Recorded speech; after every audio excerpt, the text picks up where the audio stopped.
Hello दोस्तों, मैं रविरंजन और आप सभी का स्वागत करता हूं। आज हम एथिक्स का महत्वपूर्ण टॉपिक आपके सामने लेकर के आए हैं, जो कि जीएस पेपर 4 में बहुत ही इम्पोर्टेंट रोल अदा करता है। दोस्तों, आपने अभी तक मेरे चैनल को सब्सक्राइब नहीं किया है, लाइक नहीं किया है, कमेंट नहीं किया है, तो लाइक कमेंट सब्सक्राइब करना ना भूलें। बहुत ही महत्वपूर्ण टॉपिक लेकर के आए हैं और यूपीएससी के साथ साथ एथिक्स पेपर आप यूपी पीसीएस और आरएस के लिए भी महत्वपूर्ण होता है। तो आप इस चैनल पर सारे क्लासेस को देख सकते हैं।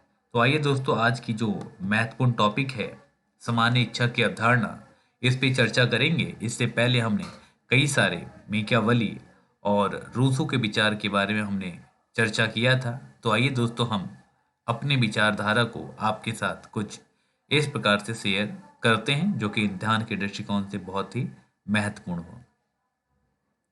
तो रूसो के द्वारा व्यक्ति में दो प्रकार की इच्छाओं का वर्णन देखने को मिलता है। एक तो आप लोग एक्चुअली विल के रूप में जानते हैं, जिसको खुद की भावनाओं से खुद की भावनाओं के साथ संबंध स्थापित होता है। और जो दूसरा इच्छा होता है वो रियल विल, यानी कि अपने ज्ञान के आधार पर, अपने विवेक के आधार पर सामाजिक हितों से कहीं ना कहीं संबंधित होता है।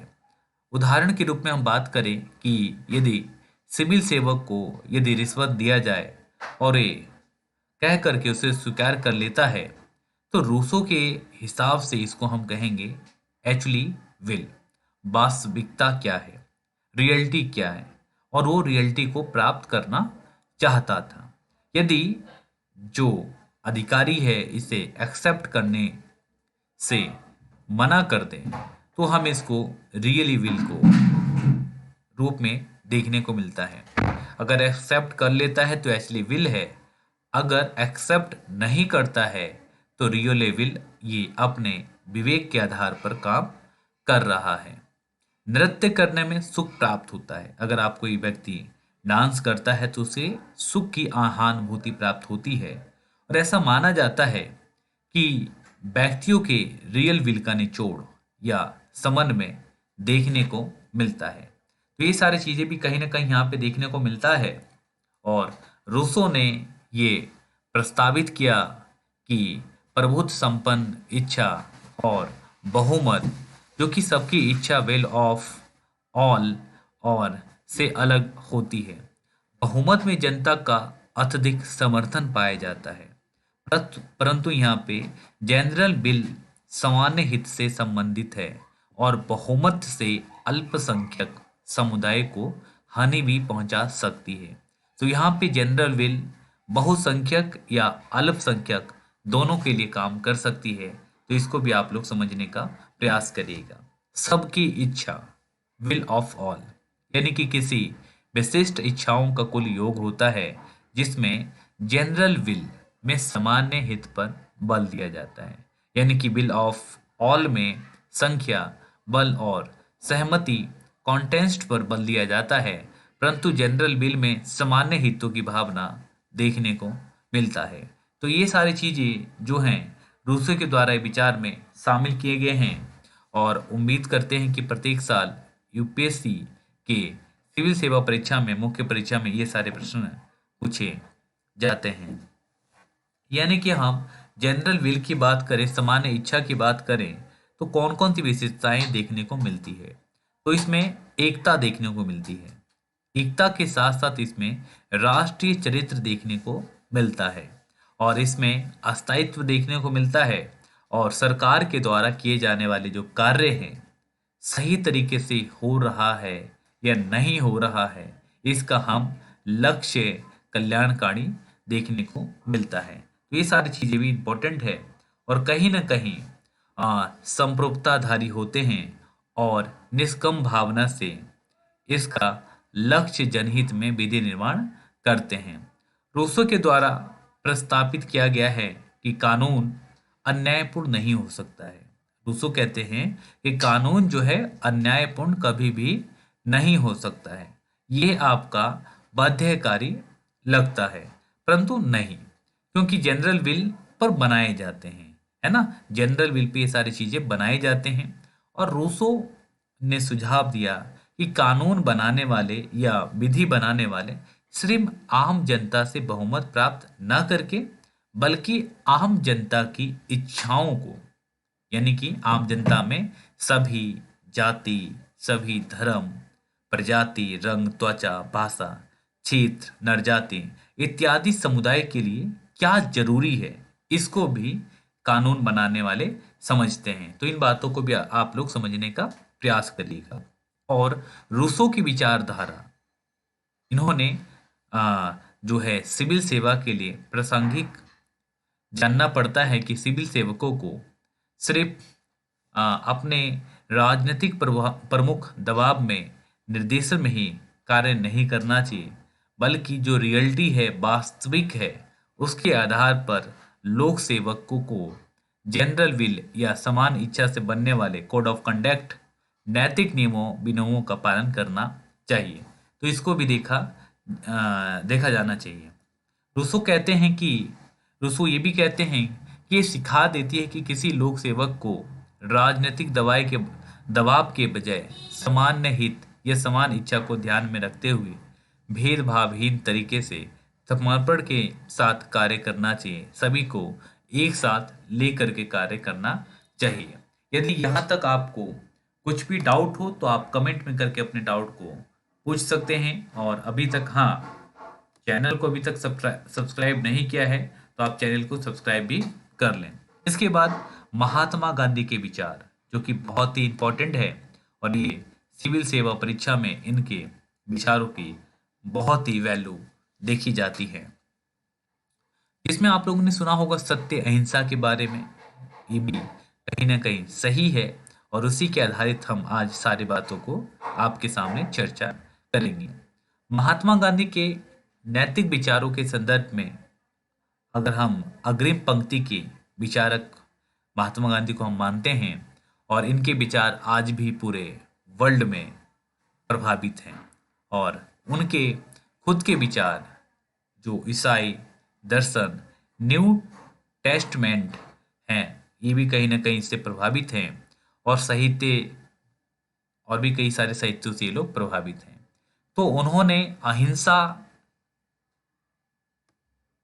है ना, उन्होंने जो है अहिंसा जैसे नैतिक मूल्यों को आत्मसत्ता किया। और गांधी जी जो है रस्किंग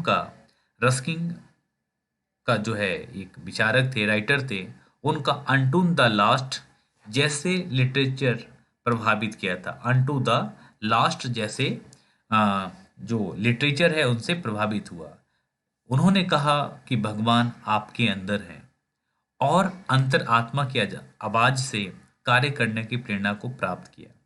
वो कहते हैं, रस्किन बॉन्ड भी कहते हैं कि अनटू द लास्ट में इस लिटरेचर में कहा क्या है कि भगवान आपके अंदर है और अंतर आत्मा की आवाज से कार्य करने की प्रेरणा को प्राप्त किया जाए। तो ये सारी चीजें कहीं ना कहीं देखने को मिलती है।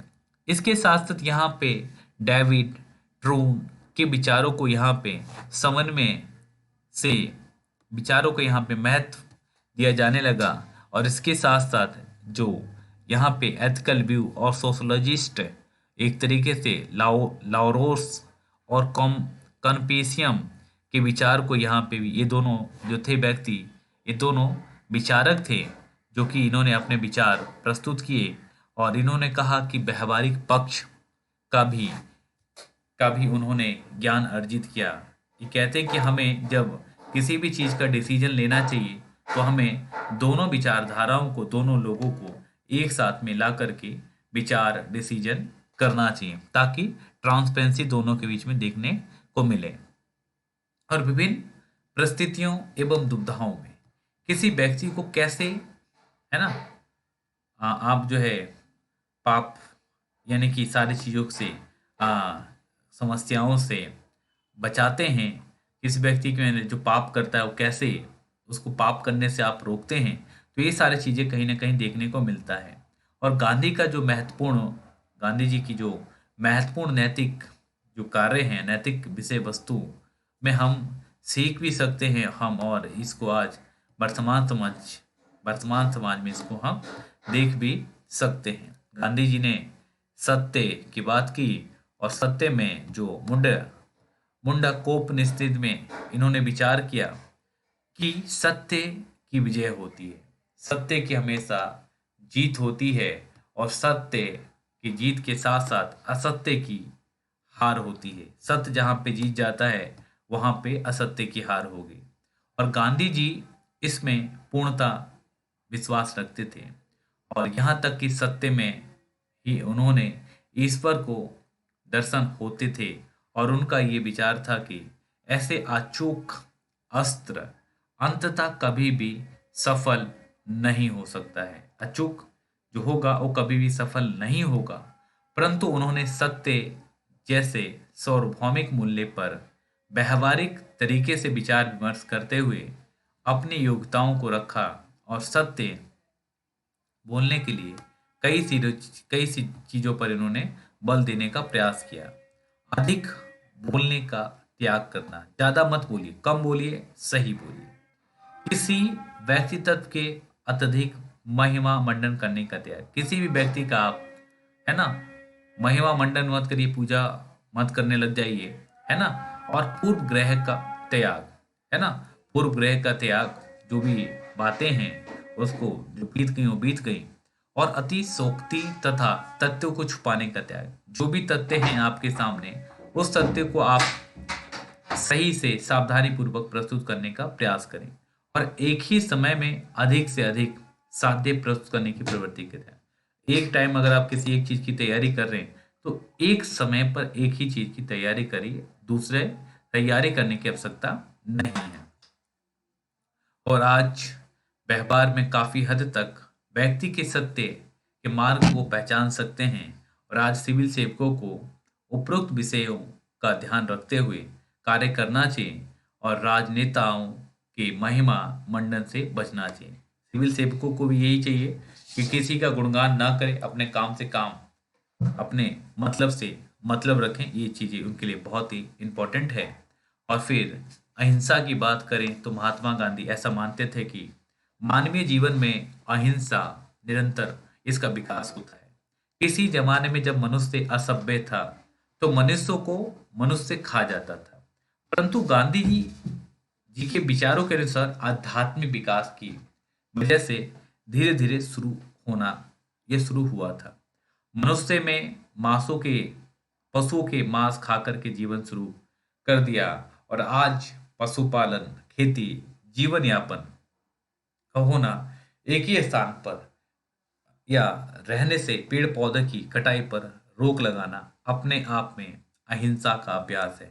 आप जो है कहीं पर भी रहिए, एक ही स्थान पर रहिए और पेड़ पौधे को कटाई से बचाइए, जीव जंतु को भी बचाने का प्रयास करें। अहिंसा का भावनात्मक पक्ष, इसके भावनात्मक पक्ष से अब भावनात्मक पक्ष से कहीं बढ़कर के है और अब भावनात्मक आधार पर अहिंसा का तात्पर्य जीव हत्या पर रोक लगाना है। परंतु महात्मा गांधी इसके भावनात्मक पक्ष या जीवों से प्रेम को वास्तविक अर्थों में अहिंसा मानते हैं। स्वाभाविक रूप से ये सभी व्यक्तियों के संज्ञान में हैं और आप जिससे प्रेम करते हैं उसकी हत्या नहीं करते हैं। आज के समय में एनिमल राइट्स की बात की जा रही है और एनिमल एथिक्स पर बल दिया जा रहा है। अब जो है आप लोग पढ़ सकते हैं, एनिमल एथिक्स भी जल्द ही विषय में शामिल किया जाएगा और गांधी जी के विचार आज भी हमें कहीं ना कहीं समाज में देखने को मिलता है। गांधी जी ने स्पष्ट किया कि यदि मुझे कायरता और हिंसा में किसी एक का चयन करता है तो मैं सदैव हिंसा को अपनाना चाहूंगा। और अर्थात अहिंसा का अभ्यास कायर या डरपोक लोगों के लिए नहीं होता है। अहिंसा जो है कायर या डरपोक लोगों के लिए नहीं होता है। तो ये सारी चीजें भी यहाँ पे देखने को मिला है और गांधी जी ने अहिंसा से पहले कुछ पूर्व शर्तों का जिक्र किया है, बताया है, तो इस पे भी हम ध्यान देंगे। जो किसी व्यक्ति के आचरण में होना चाहिए उस पे हम बात करते हैं। यानी कि किसी व्यक्ति को उदासीन दर्शक नहीं होना चाहिए। आप किसी चीज को देख रहे हैं तो उसको देख करके शांतिपूर्वक बैठना नहीं चाहिए। किसी व्यक्ति में इसके लिए आत्मबल का होना अति आवश्यक है। अपने आत्मबल को मोटिवेट करके रखें और किसी व्यक्ति को अहिंसा के मार्ग पर चलने के लिए पहले सत्य के मार्ग पर चलना पड़ेगा। आप अहिंसा को अपनाते हैं तो पहले आप सत्य के मार्ग पर चलिए और फिर इसके लिए विश्व बंधुता या विश्व नागरिकतावाद में अटूट विश्वास करना पड़ेगा।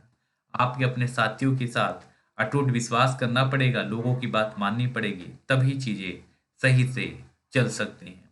और गांधी के विचार में इस बात पर बल दिया गया कि पूर्णतः अहिंसा पर चलना संभव नहीं है, क्योंकि कई असोदियों हितों के लिए भी पशु पक्षी की हत्या की जाती है। अर्थात गांधी के विचारों को प्रयोगात्मक यानी कि अप्लाइड एथिक्स से जोड़ करके देखा जाता है, यानी कि इसके प्रयोग के लिए कम से कम हिंसा, पीड़ा, उत्पीड़न, इसके लिए परिस्थिति जन्य मानकों को विकास करने की आवश्यकता है।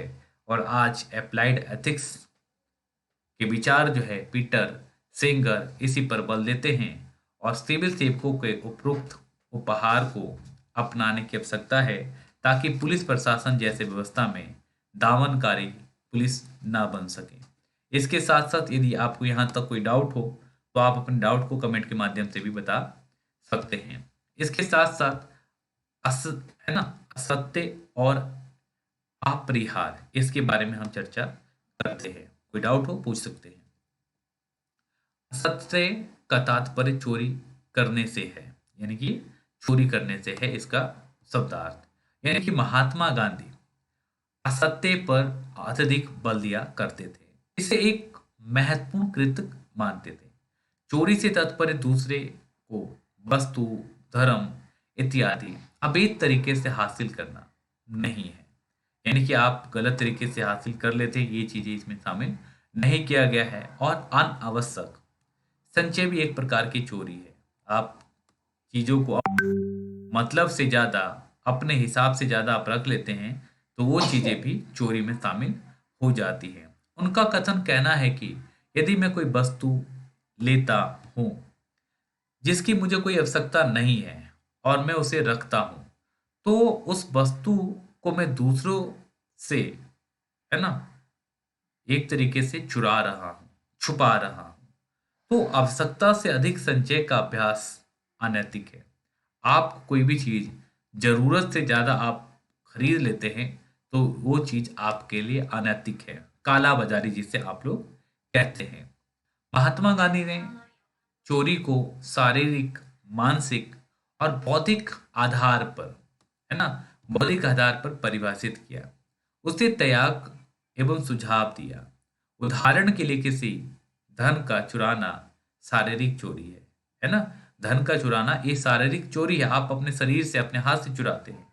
और चोरी से प्राप्त धन को अच्छे मानसिक चोरी है। और फिर यहाँ पे चोरी से प्राप्त जो धन है वो हम मानसिक चोरी कह सकते हैं उसको। और किसी अन्य विचारों का यहाँ पे बताना बौद्धिक चोरी है। और इन तीनों पर नियंत्रण, अपरिहार, ये सारी चीजें जरूरी है। इसके साथ साथ हम अगर आगे बात करें तो परिहार का अभिप्राय जो है संचय से, इकट्ठा करने से है। और अपरिहार का अर्थ भी संचय का विरोधी, जैसे निहारतियों में है। इसके साथ साथ अपरिग्रही व्यक्ति अधिक संचय नहीं करता। यानी कि अपरिग्रह आज के समय में कॉरपोरेट गवर्नेंस के संदर्भ में पूर्णतः प्रासंगिक है। और अपरिग्रही जैसे नैतिक आदर्श में विश्वास को वजह से Rockefeller foundation, Bill and Gates foundation और Apple foundation, Tata and sons trust जैसी संस्थाएं संबंधित कंपनियों को अधिकतम राशि दान के रूप में दी जाती है। जिसका ये इतने बड़े बड़े जो संगठन का मैं फाउंडेशन का नाम ले रहा हूँ, ये सारे लोग कौन हैं? तो ये लोग क्या करते हैं कि प्रत्येक साल समाज में कुछ हिस्सा, इनकम का कुछ हिस्सा डोनेट करते हैं, जिसका प्रयोग समाज में कल्याण, आपदा निवारण, गरीबी निवारण इत्यादि के लिए किया जाता है। और वास्तविक अर्थों में गांधी जी के इन विचारों से हमारा कॉरपोरेट घराने ने पूर्णतः सीख लिया है कि किसी भी व्यक्ति की आवश्यकता यानी पृथ्वी पर संसाधनों की कमी नहीं होगी। अर्थात गांधी के नैतिक दर्शन आज भी प्रासंगिक और नजर आते हैं। आपके लिए गृह कार्य के रूप में मैंने एक प्रश्न को दिया है जो कि आपको लिखना है कि पृथ्वी पर हर एक की आवश्यकता है ना, पृथ्वी पर हर एक की आवश्यकता पूर्ति के लिए काफी है, पर किसी लालच के लिए कुछ भी नहीं। महात्मा गांधी ने विचार दिया था और इस विचार को आप 150 शब्दों में लिख सकते हैं। अब इसके साथ साथ महात्मा गांधी ने ब्रह्मचर्य यानी कि इंद्रियां निग्रह से है, अर्थात sound, sight, smell, touch and taste पर नियंत्रण इसके लिए जरूरी है। गांधी जी के विचारों में सिर्फ काम, वासना पर नियंत्रण ब्रह्मचर्य नहीं है, बल्कि उनके लिए व्यवहारिक जीवन में पूर्णतः किसी व्यक्ति के लिए इस पर खरा उतरना आसान नहीं है। व्यक्ति को शारीरिक एवं मानसिक रूप से ब्रह्मचर्य का अभ्यास करना चाहिए और सिविल सेवा में इसके अभ्यास से इंटीग्रेटेड का विकास होगा, क्योंकि ब्रह्मचर्य असत्य और अपरिग्रह को बढ़ावा देता है। ब्रह्मचर्य जो है आपका संचय और चोरी करने से आपको बचाता है। इसके साथ साथ कोई डाउट हो तो पूछते रहिएगा। और इसके साथ साथ जो है सत्याग्रह है, यानी कि सत्य के मार्ग पर डटे रहना, है ना, और या खड़े रहना। सत्य और आग्रह जो छोटे से शब्द मिलकर के बना है, इसके संकुचित परिप्रेक्ष्य में असत्य का विरोध के रूप में हम देख सकते हैं, परंतु व्यापक परिप्रेक्ष्य में इस सत्य के आग्रह या युद्ध के समान है।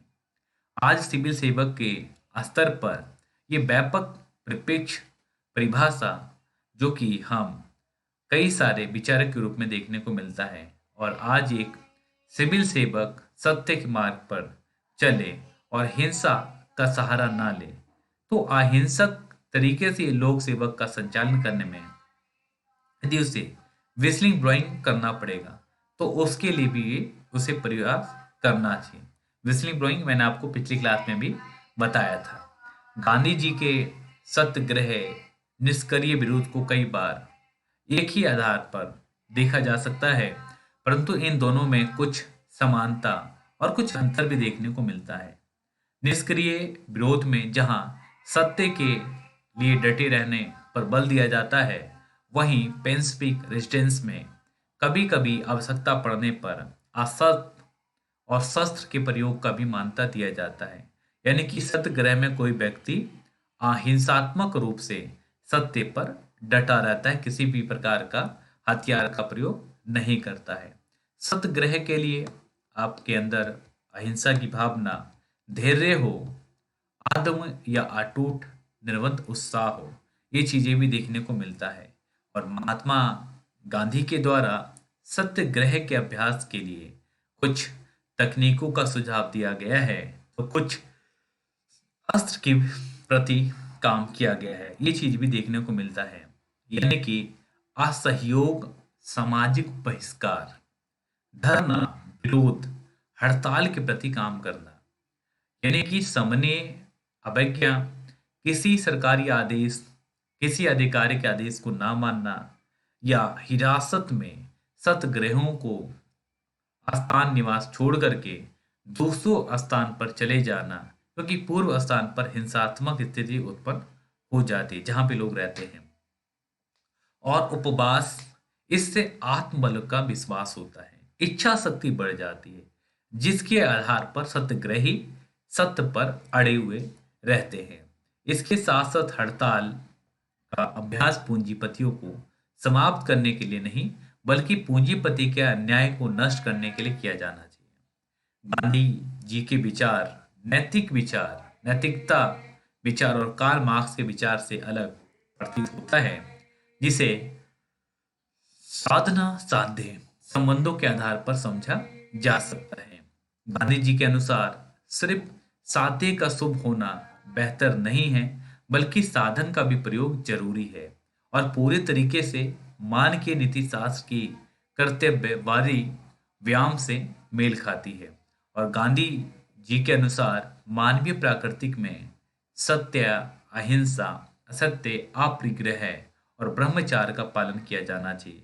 और गांधी जी के विचार सिविल सेवा में नैतिकता को विकसित करने के लिए प्रासंगिक प्रतीत होता है।